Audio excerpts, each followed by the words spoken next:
ஜெய் ஸ்ரீராம், ஜெய் பாபா பஜ்ரங்கி. பகவான் விஷ்ணுவோட 10 அவதாரமும் அதிசயம். நம்ம மோடிஜியோட 10 ஆண்டு கால ஆட்சியும் அதிசயம். உதாரணமா நிறைய சொல்லாமே, இருந்தாலும் ஒண்ணு சொல்றேன்.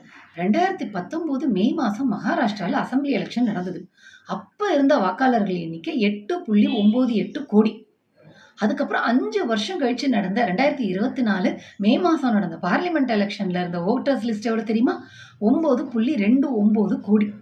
5 வருஷத்துல 31 லட்சம் வாக்காளர்கள் எண்ணிக்கை அதிகமாயிருக்கு. இது இல்ல அதிசயம், இனிமே சொல்ல போறதுதான் நம்ம மோடிஜியோட அதிசயம். அதுக்கப்புறம் 5 மாசம் கழிச்சு நடந்த அசம்பிளி எலெக்ஷன்ல இருந்த ஓட்டர்ஸ் லிஸ்ட் என்ன தெரியுமா? 9.70 கோடி. 5 மாசத்துல 41 லட்சம் வாக்காளர்கள் எண்ணிக்கை அதிகமாயிருக்கு. இந்த அதிசயம் எப்படி நடந்ததுன்னு எதிர்கட்சி தலைவர் ராகுல் காந்தி கேள்வி கேட்டுட்டே இருக்க. எனக்கு என்னவோ இந்த அதிசயத்தை அவர் அயோக்கியத்தனம்னு நினைக்கிறாரோ என்னவோ. நீ கேட்ட ஒவ்வொரு கேள்வி என்ன செருப்பால் அடிச்ச மாதிரி இருக்குடா. மாதிரி இல்ல, உண்மையிலே செருப்பால தான் அடிச்சது.